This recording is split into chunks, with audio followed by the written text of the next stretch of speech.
नाज़रीन अस्सलाम वालेकुम। नाज़रीन, इससे पहले कि हम पाकिस्तान की दाखिली अंदरूनी सियासत की तरफ चलें, मुझे चंद जुमले कहने हैं, चंद जुमलों का एनालिसिस ऑफ़र करना है उस मुलाकात के हवाले से जो हिंदुस्तान के वज़ीर आज़म नरेंद्र मोदी की हिंदुस्तान नवाज़ प्रो दिल्ली कश्मीरी जमातों के साथ हुई, जिसमें नेशनल कॉन्फ्रेंस है, जिसमें PDP है, जिसमें ख़ुद कांग्रेस है। और अब तक की बात हमें वाज़ेह हो जानी चाहिए पाकिस्तान के लोगों को कि ये प्रो दिल्ली जमातें थीं जिन्होंने वहाँ जाकर नरेंद्र मोदी से रियासत जम्मू एंड कश्मीर का स्टेटहुड का स्टेटस जो है वो दोबारा मांगा है और वहाँ की असेंबली मांगी है। और ये वो चीज़ें हैं जो ख़ुद भी दिल्ली सरकार के लिए और नरेंद्र मोदी के लिए देना मजबूरी है। यानी नरेंद्र मोदी से इन जमातों ने वही मांगा है जो नरेंद्र मोदी और दिल्ली सरकार ख़ुद भी देना चाहते हैं।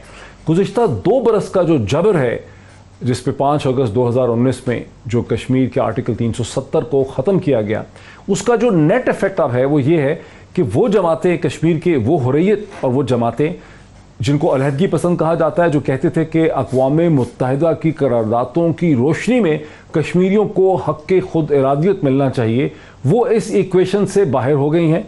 यानी 90 की दिहाई में या 9/11 के बाद तक वो रेलेवेंट थे कश्मीर की पॉलिटिक्स में, लेकिन अब वो जमातें कश्मीर की सियासत से बाहर हो गई हैं और दिल्ली सरकार उन्हीं जमातों से अब डील कर रही है। वही जमातें कश्मीरी लोगों की रिप्रेजेंटेटिव बन के दिल्ली पहुंची हैं जो दर हकीकत हमेशा से दिल्ली के टाउट सी थे। जब अगस्त 2019 हुआ तो पाकिस्तान में बहुत से एनालिस्ट कहते थे कि अब शेख अब्दुल्ला की जो जमात है और इन लोगों की ऑप्शंस ख़त्म हो गई है, अब इनकी कोई इक्वेशन बन नहीं सकती, तारीख ने पलटा खाया है, दिल्ली ही के मोहरे दिल्ली ही के साथ डील कर रहे हैं। इतना ही इसी स्टेज पे मुझे कहना है। इस हवाले से मैं कोशिश करूंगा कि लिखूं भी और वीलॉग भी करूं ताकि इस पे बेहतर जो लोग मुझे फॉलो करते हैं उन्हें समझा सकूं। अब चलते हैं पाकिस्तान की दाखिली और अंदरूनी सियासत की तरफ, जहां आज इस्लामाबाद हाई कोर्ट के 2 मेंबर बेंच ने, जिसने अपना फैसला महफूज रखा था, उसने पाकिस्तान के एक्स प्राइम मिनिस्टर जनाब साबिक वज़ीर आज़म नवाज़ शरीफ साहब की जो अपील थी उनके एवनफील्ड के केस में और अजीज़िया के केस में, जो उन्होंने अपील कर रखी थी पहली कन्विक्शन के ख़िलाफ़, उस अपील को इस्लामाबाद हाई कोर्ट ने रद्द कर दिया है। समाअत पहले मुकम्मल हो चुकी थी। फैसला उन्होंने सुनाया कि चूँकि नवाज़ शरीफ साहब को पूरा मौका दिया गया, वो यहाँ से एब्सकॉन्ड कर गए, उन्हें फ्यूजिटिव करार दे दिया गया और उन्होंने अपने आप को कोर्ट के सामने प्रेजेंट नहीं किया, इसलिए उनकी अपील को रद्द किया जाता है।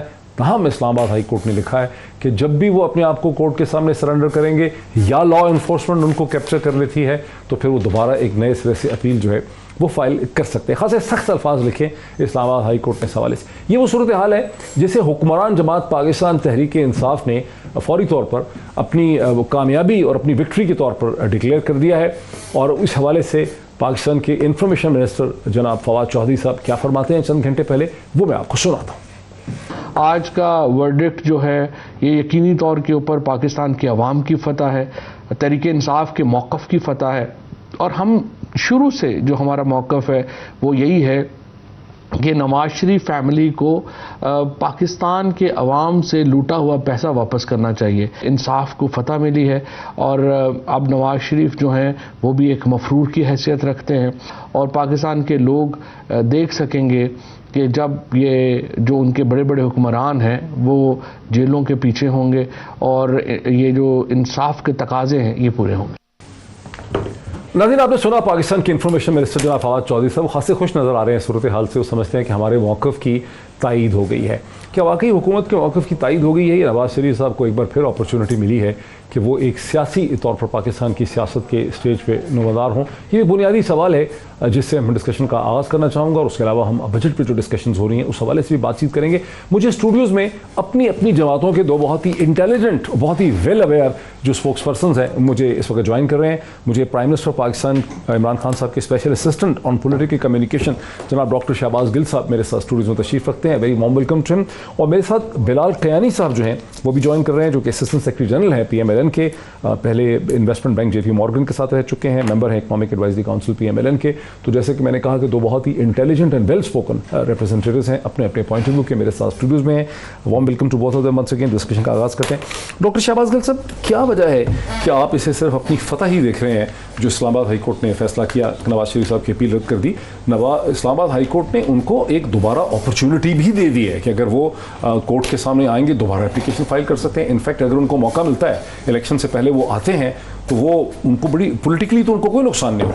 देखिए बात यह है कि सियासी तौर पर सियासत हमेशा होती है, एक दो ही तरीके हैं सियासत के। एक सियासत है आप नफ़रत की बुनियाद पे करते हैं, जो मोदी ने की है इंडिया के अंदर। आपने देखा है कि उसने नफ़रत के बुनियाद के ऊपर लोगों को फ़िरका वाराना चीज़ों में उलझा के और सियासत की।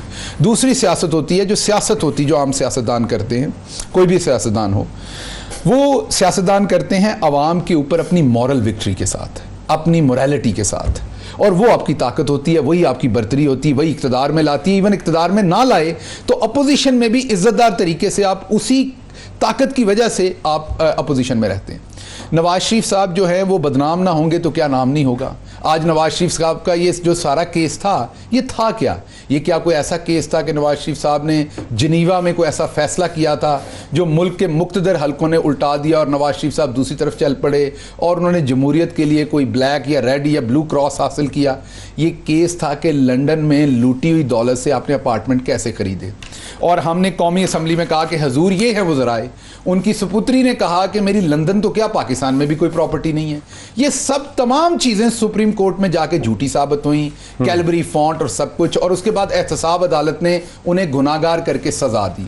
अब नवाज शरीफ साहब को जब सज़ा मिली तो मैं PTI में से वाहिद शख्स हूँ जो 3 दफ़ा उन्हें जेल में मिला, और मैं इस चीज़ को वाउच कर सकता हूँ क्योंकि बाई होकर क्रुक वो जाना चाहते थे यहाँ से, सच बोल के, झूठ बोल के, मिन्नत करके, किसी भी तरीके से। He just wanted to go from here. अच्छा, अब वो यहाँ से जो भी प्लेटलेट्स सब कुछ कर करा के सबको, मुझे ये भी नहीं कहने की जरूरत कि वो झूठ है, सबको पता वो क्या। अब वो लंदन पहुँच गए।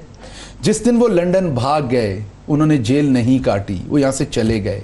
उनकी इखलाकी, मॉरल, सियासी ताकत उस दिन ख़त्म हो गई। अच्छा, बाकी सब ड्रामा है, बाकी लस्सी में पानी डाल के जितना मर्जी गोली है। अगर वो खत्म हो गई तो फिर उनको फ्यूचर तो किसी ने, कौन जीता है तेरी जुल्फ के सर होने तक, वो आगे फ्यूचर में क्या होना है वो तो हम देखेंगे। लेकिन आज का जो फैसला है वो ये कहता है, जब वो गुजरांवाला में बोलते हैं वी लॉ, उसके जरिए वीडियो लिंक के जरिए कहीं और बोलते हैं, तो फिर इतनी थरथरी क्यों मच जाती है अगर उनकी सियासत खत्म हो गई, अगर उनकी फॉलोअरशिप नहीं है पॉलिटिकल? नहीं, देखिए मैं ये तो कह नहीं रहा कि पाकिस्तान PMLN का वोटर नहीं है, पाकिस्तान में बिल्कुल है। ये तो कोई अहमक कहेगा कि पाकिस्तान PMLN की वोट बेस नहीं है। वो कम ज़रूर हुई होगी नवाज शरीफ साहब की, जैसे आज हमजा शहबाज ने जो स्टेटमेंट दी है। आपको क्या लगता है ऐसे वोटर जो है नारा मारेगा कि आप ये कहें कि मेरे अकाउंट में अरबों रुपए जो आए हैं वो मुझे नहीं पता मेरी कौन सी फुफ्फो, मामू, खाला, चचा, ताया किसने जमा करवाए हैं? आपके अकाउंट में डॉक्टर साहब को अरबों रुपए कभी किसी ने जमा करवाए और आपको पता नहीं चला? मेरे में तो नहीं हुए। तो मेरी इनसे गुजारिश है, ओ मामा, फुफी, चाचा सानू भी दे दियो जरा साडे अकाउंट 'ਚ पैसे जमा कराए और सानू पता भी ना होवे। ऐ साडे ते किसी रिश्तेदार ने साडी सालगिरह ते 1000 रुपया दिता होवे, वो भी दसदा है कि भाई तुम्हें 1000 रुपए का गिफ्ट दिया था। तो कहने की बात ये है कि जो आज का फैसला भी है उसमें कहा गया कि नवाज शरीफ एक इश्तिहारी है, मफरूर है, अदालत ने कहा कि वो आए और वो नहीं है। तो इज्जत की जगह तो मुझे कहीं नजर नहीं आ रही। बिलाल यानी साहब, ये जो जुमले लिख दिए हैं इस्लामाबाद हाई कोर्ट में नवाज शरीफ के हवाले से कि he Nawaz Sharif despite being on bail proceeded abroad and did not appear before this court and without any justification or basis remained absent on a number of dates of hearing. Hence this court was left with no option but to follow the procedure as provided in Code of Criminal Procedure in 1898 and declare him as fugitive.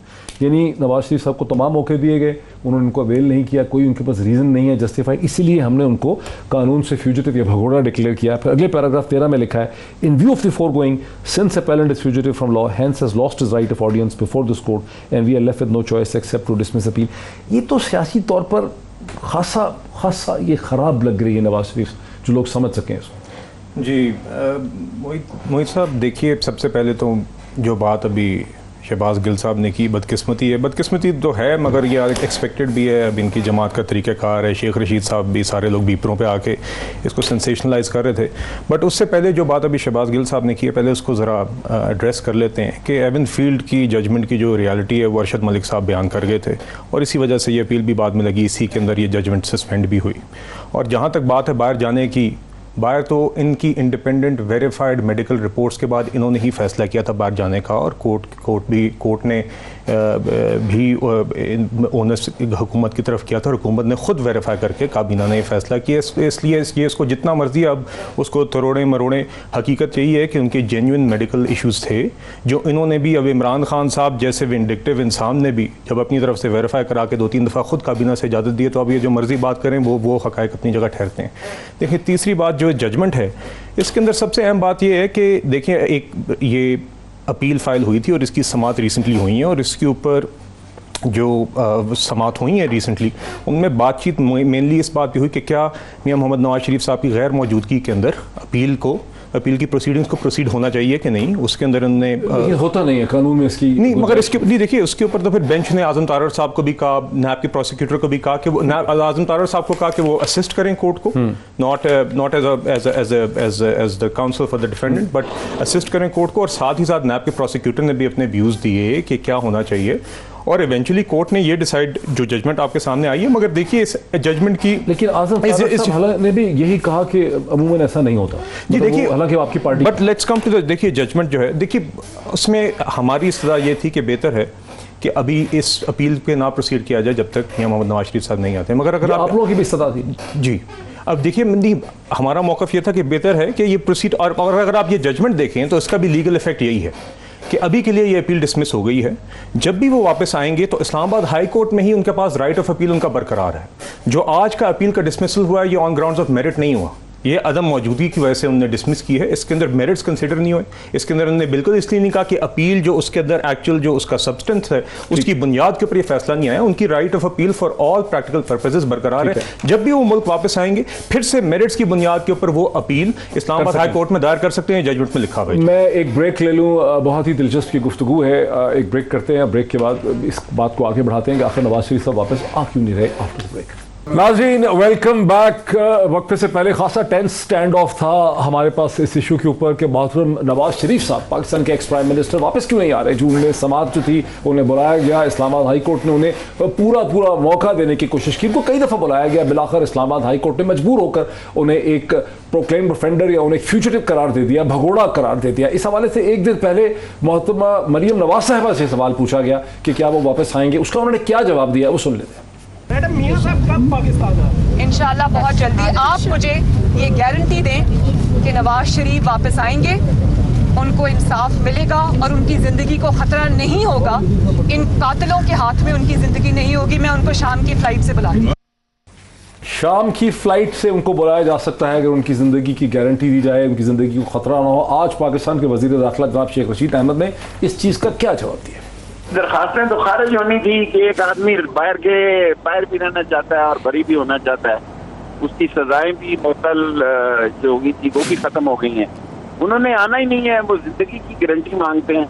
जिंदगी की guarantee तो अल्लाह दे सकता है, security जितनी की है वो वजारत दाखिला देने के लिए तैयार है। यहीं से बात का आगाज़ करते हैं। बिलाल साहब किस किस्म की सिक्योरिटीज़ मांग रही हैं मोहतरमा मरियम नवाज? नहीं, देखिए मियां मोहम्मद नवाज शरीफ साहब जैसे कि हम पहले बात कर रहे थे, बाहर गए थे on the basis of his medical issues, और जो कि हुकूमत ने खुद वेरीफाई किए, डबल मेडिकल तो नहीं मांग रही, वो तो नहीं, सिक्योरिटी चाहिए। वो भी वही इशू साथ जुड़ा हुआ है, क्योंकि देखिए जब वो यहाँ पे कैद में थे तो उनकी मेडिकल जो स्टेट थी अच्छी खासी डिटेरियरेट कर गई थी, और इसीलिए हुकूमत के भी हाथ पाँव फूल गए थे, बिकॉज दे रियलाइज ये अब अंदर इसकी ये एक अलहदा बात है और इसकी तहकीक अलहदा होनी चाहिए कि वो क्या हुआ। आज तक इसके ऊपर नहीं पता चल सका कि अंदर क्या इश्यूज हुए जिसकी वजह से ये इशू बना। मगर रियलिटी ये है कि उस टाइम पे भी हुकूमत, इमरान खान जैसे इंसान ने भी उस वक्त इसीलिए इजाज़त देनी पड़ी क्योंकि उनको भी समझ आ गई थी कि ये सीरियस मेडिकल इशूज़ हैं, और वही मेडिकल इशूज़ जब भी रिजॉल्व होंगे तो मियां साहब दो डिफरेंट चीज़ें हैं ना कि मेडिकल सिक्योरिटी का उनको मसला है या उनकी सिक्योरिटी उसी से रिलेटेड है ना जी। देखें हमारा जिस तरह का सलूक जेलों में, अब हमारे लीडर्स की आदत नहीं है कि वो आके इस तरह बताएं। आपने देखा है हमारे बेतहाशा लीडर्स मियां मोहम्मद नवाज शरीफ साहब से लेकर दीगर लीडरान, उनके नाम हम लेना शुरू करें तो अच्छी खासी लंबी फहरिस्त है,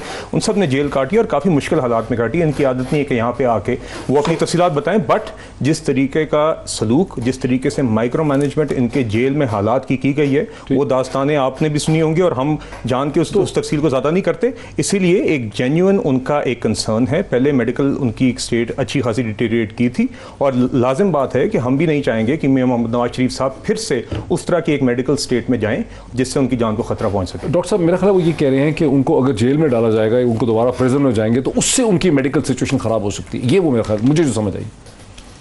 मुझे लग रहा है मैं सिर्फ हंस दूं इतना ही काफ़ी है, क्योंकि आवाम अब जान चुकी है। वो एक तरफ पोलो देख रहे हैं, वो लंदन में पोलो देख रहे हैं, वो पिज्ज़ा खा रहे हैं, वो कॉफ़ी पी रहे हैं, वो बाहर घूम फिर रहे हैं, बट डिस्को नहीं जा रहे। बाकी सारे काम नवाज शरीफ साहब कर रहे हैं और इधर उनकी जान को खतरा है, इधर उनकी जान को तिब्बी तौर पर खतरा है। देखिए ये सब एक झूठ था, ये वैसे ही झूठ था जैसे लंदन तो क्या मेरी पाकिस्तान में भी कोई प्रॉब्लम। अगर ये झूठ था तो यही कह रहे हैं ना कि आपकी पार्टी ने साइन किए हैं उसके ऊपर बाहर। मैं बताता और इनके अपने पत्नी कौन कौन से पर्सनल डॉक्टर से इमरान खान साहब ने वेरीफाई, हुकूमत की रिपोर्ट उन्होंने बात कर लिया, उन्होंने बात कर ली, मैं करूँ। देखिए बात ये है कि अगर कोई शख्स झूठ बोले, आप सिग्नल पे हो, एक शख्स कहे कि मेरी वालदा का जनाजा पड़ा हुआ है और मुझे 1000 रुपया दे दें, मैं एग्जाम्पल देता हूँ, मैंने उनका कफन दफन करना। आप कहें कि कैसे पड़ा हुआ है, मैं तो नहीं तुम्हें देता, ड्यू डिलीजेंस पहली बात तो आप निकाल के दे देंगे, लेकिन आपको लगे कि ये नहीं यार मैंने तो पूछना है, आप उसे पूछें तो वो आपको फ़ोटो दिखाए मरी हुई वालदा की, और साथ एक बंदा खड़ा हो कहे जी हाँ जी इसकी वालदा मरी है, आप जेब से 1000 की बजाय 2000 निकाल के दे दें। अगले चौक पे लोग आपको बेवकूफ़ कहें कि आप बहुत बड़े बेवकूफ़ हैं। नहीं, आप बेवकूफ़ नहीं हैं, आपने गलत फैसला नहीं किया। वो मक्कार शख्स था, वो एक मक्कार शख्स था जिसमें इतने एथिक्स नहीं थे कि वो सच बोले। आप कह रहे हैं उसकी मोरालिटी नहीं थी कि वो सच बोले, वो इतना गिर गया नीचे कि उसकी मोरालिटी सारी कोलैप्स हो गई। मैं तो अपनी पार्टी में जानता था, मैंने तो चीख चीख के अपनी पार्टी में बताया था, लेकिन वो डॉक्टर्स के सामने कहता था मैंने मर जाना है, मैं खत्म हो जाना, सुबह मरा। अच्छा छोड़ दे सारी, हमें छोड़ दें 1 मिनट के लिए। आपकी बात में मैं बोला नहीं था इसलिए जरा मुझे पता तल्ख लगती है मेरी बातें, मैं चुपता हूं, मुझे पता है, लेकिन बात सुन लिया करें, मैं आपकी सुनता हूं बात सारी। आप लोग इतना झूठ बोलते हैं मैं चुप करके सुनता हूं, लेकिन झूठ सुनना एक ऐसे शख्स को जो झूठ कम बोलता हो बहुत तकलीफ दे होता है। मैं आपको बताऊं झूठ सुनना बहुत तकलीफ दे होता है, लेकिन मैं बर्दाश्त करता हूं, तो आप भी बर्दाश्त किया करें। बात यह है हमें छोड़ दें। आप उस टाइम के लीडिंग एंकर निकाल के देखें, नवाज शरीफ साहब ने, अल्लाह उनको लंबी जिंदगी दे, लंबी जिंदगी दे अल्लाह उन्हें। हाँ वो किसी की कभी भी बीमारी और मौत की दुआ नहीं करनी चाहिए, दुश्मन हो दोस्तों, अल्लाह उनको लंबी जिंदगी दे, सेहत दे। लेकिन ये लोग क्या कहते थे कि नहीं कि उन्होंने कल मर जाना है, अगर आपने रखा, क्या पूरी PMLN बैन डालती थी कि नहीं? अब जब वो पोलो देखते हैं तो क्यों उनकी सेहत पर कुछ नहीं होता? वो क्यों जवाब नहीं देते कि किसी हॉस्पिटल में 1 दिन के लिए एडमिट नहीं हुए? कौम को बेवकूफ बना के यहां से निकले। आप कहते हैं हमें फायदा हो गया, फायदा तो इनको पूरा तब होगा जिस दिन हमें ये बताएंगे। मैं वापस सवाल वही करता हूं कि हमजा शहबाज को क्यों नहीं पता किसने उसके अकाउंट में अरबों रुपए ये जो मर्जी डालें। इन्होंने ये तासुर देने की कोशिश की कि मियां मोहम्मद नवाज शरीफ साहब ने कहा मैं बीमार हूं और उनकी बात मान के उनको बाहर जाने की इजाज़त हुकूमत ने दी। ऐसा बिल्कुल नहीं है, जैसे कि आप जानते हैं, और हमने फिर से, मैं तीसरी दफ़ा अब ये दोहरा रहा हूँ इस शो में, इसी हुकूमत ने खुद अपनी मेडिकल टेस्ट्स किए, इस बात को वेरीफाई किया, फिर हमारी इतलात के मुताबिक खान साहब को उस पर भी तसल्ली नहीं थी, तो उन्होंने मेरे ख्याल से डॉक्टर फैसल सुल्तान साहब थे या किसी और से वेरीफाई करा के खुद काबीना को बताया कि नहीं वो वाकई अलील हैं। इसलिए जो मर्जी कह दें, ये इनको भी पता है ये झूठ बोल रहे हैं, इनकी हुकूमत ने खुद ये बात वेरीफाई की हुई है। हमें बेवकूफ बनाया गया। नहीं तो किस मेडिकल रिपोर्ट्स बेवकूफ क्या नहीं 2 सेकंड क्या उनकी हुकूमत ने यास्मीन राशिद ने बिल्कुल गलत काम किया, मैं ऑन रिकॉर्ड कहता हूं, मेरे से सीनियर है, मेरे से सीनियर है, मैं गलत किया, मेरे हिसाब से उन्होंने गलत किया। ये मेरा पर्सनल स्टेटमेंट है, पार्टी का नहीं, लेकिन मेरे हिसाब से वो मेडिकल प्रोफेशनल्स की जेन्युइन रिपोर्ट के साथ खड़ी रही और आपके नहीं, उन्होंने गलत किया, उन्होंने इसको ड्यू डिलिजेंस पूरी नहीं की, ये मेरा स्टांस है और मेरा जाती स्टांस है। रिपोर्ट को मैं उनका एहतराम करता हूं, मेरे से बड़ी हैं और सिर्फ सीनियर है, लेकिन उन्होंने गलत किया। और सिर्फ गवर्नमेंट की मेडिकल रिपोर्ट्स ही नहीं थी जो ये कह रही थी, उसके बाद खान साहब ने खुद भी वेरीफाई कराया मेरे ख्याल से डॉक्टर फैसल सुल्तान साहब। एक बात बताते हैं, एक सेकंड बात बताते हैं। ये आपके घर बेटा पैदा होता है, नर्स आके आपको बताती है बेटा पैदा हुआ, आप कहते हैं कैसे, वो आपको मेडिकल रिपोर्ट भी देती है आपके घर बेटा पैदा हुआ, लेकिन वो बेटा बाद में बेटी निकलता है, जो बेटी भी अल्लाह की शान है, ज्यादा अच्छी चीज है। या वाइस वर्सा कर ले, नर्स कहती बेटी पैदा हुई, आप बड़े खुश होते हैं, तो कल मुझे कोई जेंडर में आपको कहें बेटी पैदा हुई, आप शादियाने बजाते हैं क्योंकि आपके यहाँ पहले 2 बेटे 1 बेटी हुई, आप बड़े खुश हैं कि मुझे बेटी जल्दी पॉलिटिकली क्रैक कर लिया।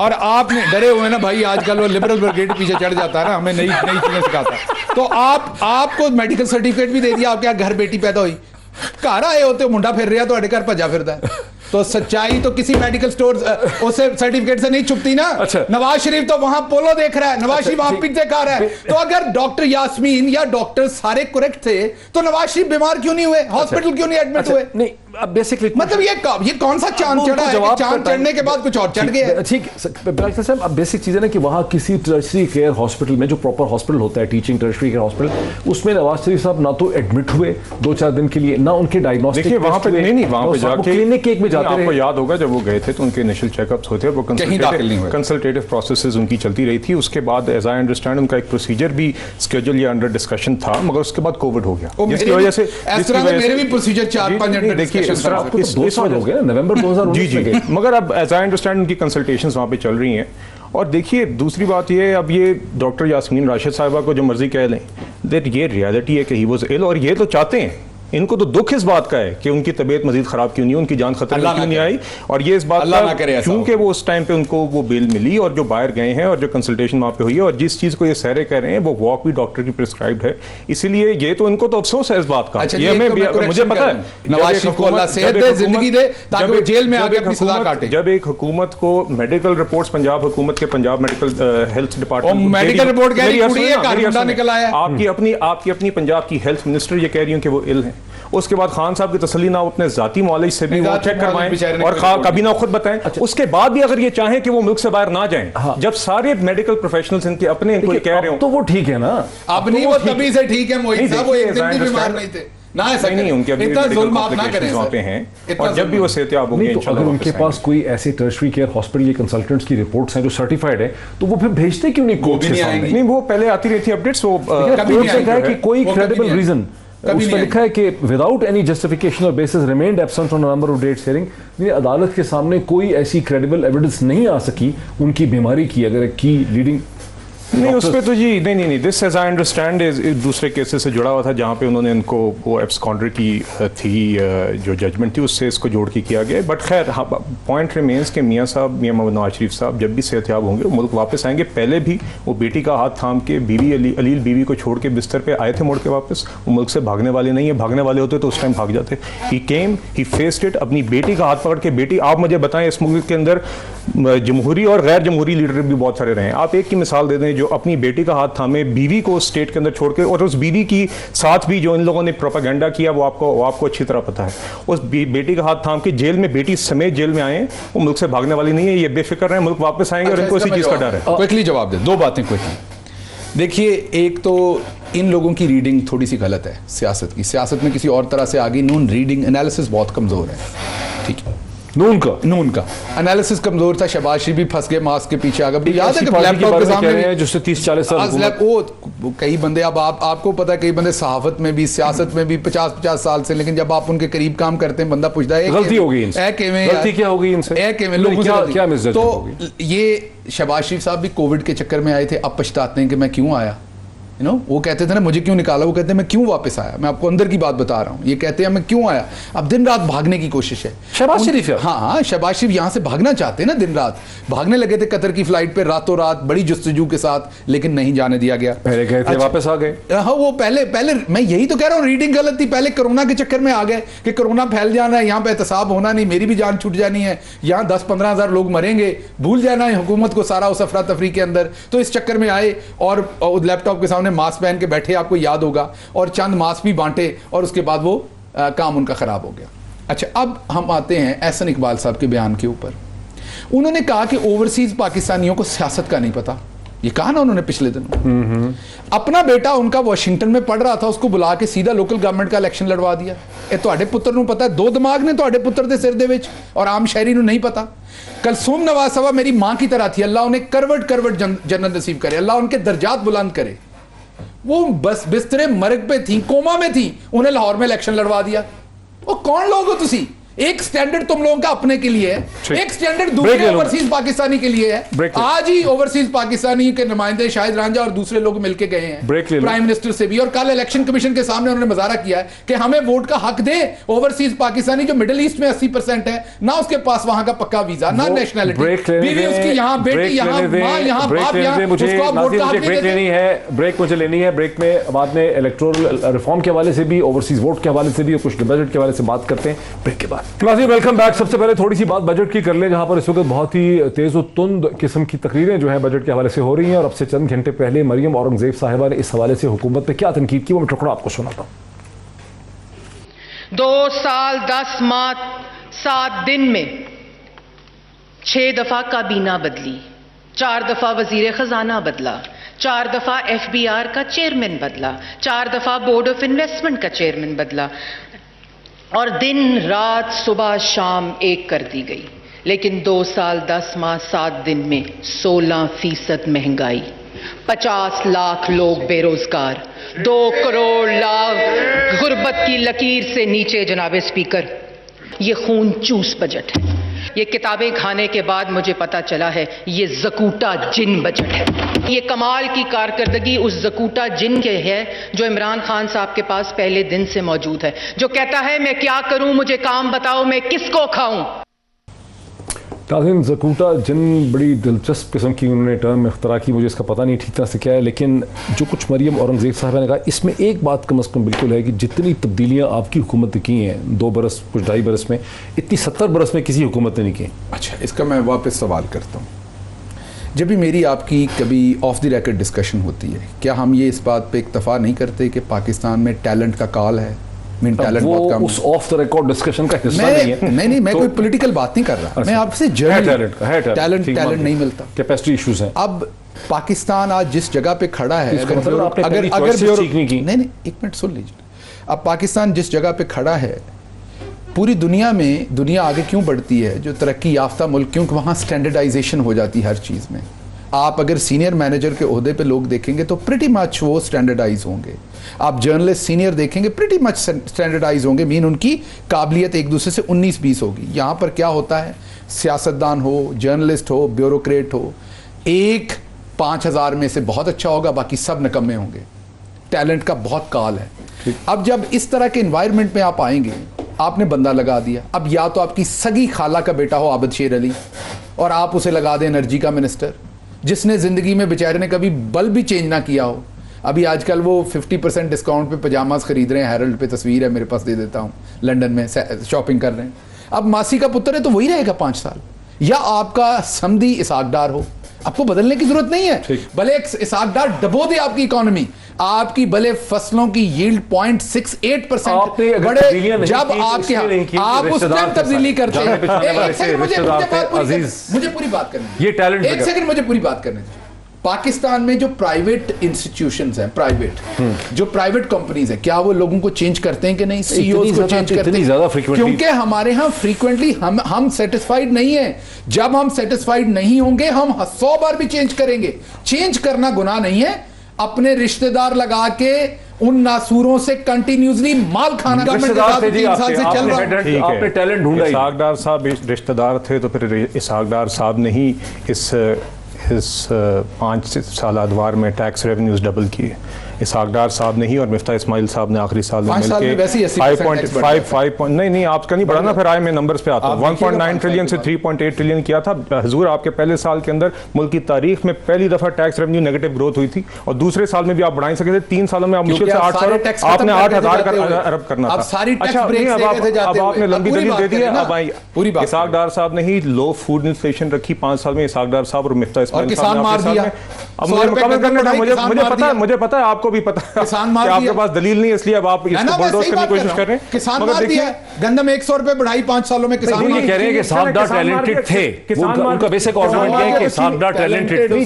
चीनी किसके दौर में 110 रुपए की, किसके दौर में 52 रुपए। अच्छा, 10,000 अरब सिर्फ कर्जों में इजाफा करके सीपैक, मोटरवे, स्कूल्स, हॉस्पिटल्स बनाए, इनके 13,000 अरब का डेट का इजाफा हो चुका है पिछले 3 सालों में।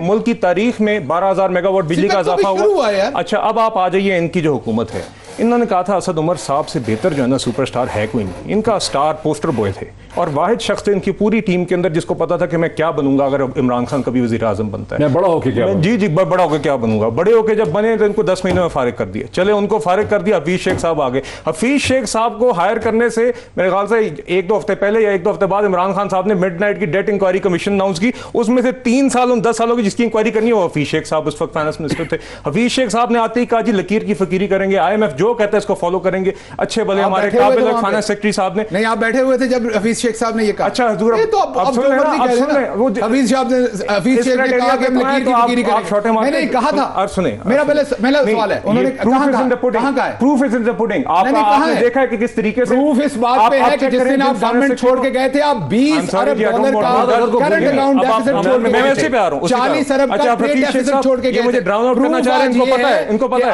आज पाकिस्तान ऊपर जा रहा है, आपकी इकोनॉमी ऊपर जा रही है, आपकी कंस्ट्रक्शन ट्रैक्टर ज्यादा बिक रहे हैं, मोटरसाइकिल ज्यादा बिक रहे हैं, आपका सीमेंट ज्यादा बिक रहा है, हर चीज में आप ऊपर गए। 1200 अरब, नो झूठ बोल रहे, झूठ कैसे?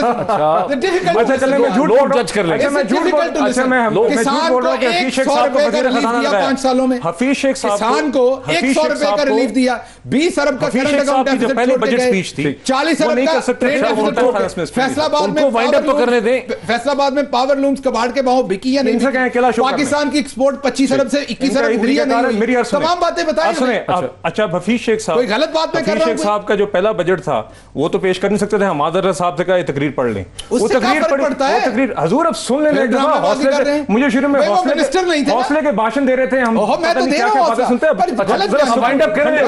नहीं सर मेरी अर्ज सुने, हमादर साहब को उन्होंने उतने, इमरान खान साहब खुश है कि उन्होंने मुस्लिम लीग नून पे तनकीद की बजट स्पीच में, उनको वफाकी वजीर जज्बात में बना दिया, he was federal minister for revenue, एक दिन के लिए नोटिफाइड, एक दिन के लिए, बिकॉज हफीज शेख साहब भाग के प्राइम मिनिस्टर ऑफिस गए, उन्होंने कहा कि हुजूर ये तो आपने मुझसे रेवेन्यू का पोर्टफोलियो ले लिया, इस तरीके से फैसले पूरे शरीफ खानदान से ज्यादा पढ़ा लिखा है, शेख साहब को पूरे शरीफ खानदान की जितनी डिग्री है ना उससे ज्यादा पढ़ा लिखा है। आपने शरीफ बंदे के साथ ये क्यों शुरू किया, इसको 2 दफा लगा के हटाया, उस 2 दफा एक दफा एक दिन के बाद हटाया, दूसरी दफा आपने 17 दिन के बाद उसको हटा दिया, अब आप शौकत तरीन साहब पे आ गए, शरीफ जो पीपल्स पार्टी का दूसरा फाइनेंस मिनिस्टर रह गया था, कुछ ख्याल करो। अब मैं एग्जाम, हमारा एनर्जी मिनिस्टर है हमाद अजहर, जिसको ये कह रहे हैं कि तनकीद के ऊपर कर दिया, इनका एनर्जी मिनिस्टर था आबद शेर अली, वो कल लड़की बना हुआ था, मुझे मैं ऐसी डॉटर हूं, कल इन्होंने ट्वीट किया था, आबद शेर अली ने लड़की बना हुआ था, कल आबद शेर अली ने ट्वीट किया था कि मैं एक ऐसी लड़की हूं जिसको मेरे बाप ने, वो कॉपी कर लिया ना, एक एंकर बेचारी ने ट्वीट किया, अंग्रेजी का ट्वीट एंकर का किया, ये इनका एनर्जी मिनिस्टर था। अच्छा अब बदकिस्मती से मुल्क के तमाम इशारे नेगेटिव थे, 20 अरब तमाम इशारे नेगेटिव थे। आज एनर्जी ग्रो कर रही है, आज इकोनॉमी ग्रो कर रही है, आज आपका किसान खुश है, इन्होंने 100 रुपए सिर्फ और सिर्फ गंदम के बढ़ाए, किसान मार दिया, इंडस्ट्रियलिस्ट मार दिया, टेक्सटाइल खत्म, लार्ज मैन्युफैक्चरिंग सेक्टर खत्म, बहुत से सवाल और थे। मैं समझना चाह रहा था कि बजट में जो प्रपोजल्स के ऊपर तनकीद आ रही है उनका क्या होगा, क्या उनकी करेक्शन होगी, लेकिन वो बात नहीं हो सकी है। वक्त हमारा खत्म हुआ, फिर आपसे मुलाकात होती है अगले हफ्ते इंशाल्लाह, फिर देखते रहिए। बहुत शुक्रिया।